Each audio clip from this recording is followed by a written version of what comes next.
In today's tutorial, I'm going to show you guys how to install and set up your Epson EcoTank ET-4850 printer on your Windows, Mac OS, or Linux device. So this should hopefully be a pretty straightforward process here, guys. And without further ado, let's go ahead and jump right into it.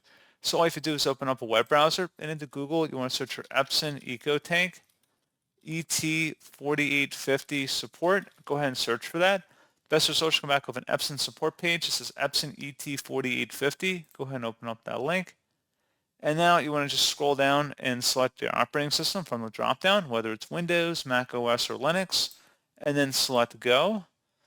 And then once you've made that selection, just scroll down again and select the driver and utility combo package installer, download it, and open up that file. Should be a verified publisher, Epson Corporation. Select Yes. And then you just want to proceed with the installer here, getting your printer configured for your preferred connection type, whether it's a wired or wireless connection between your computer, PC, and the printer, as well as additional optional features and settings you can change through the installer as well. So pretty straightforward process on that, guys. And as always, thank you for watching. I do hope that I was able to help you out, and I do look forward to catching you all in the next tutorial. Goodbye.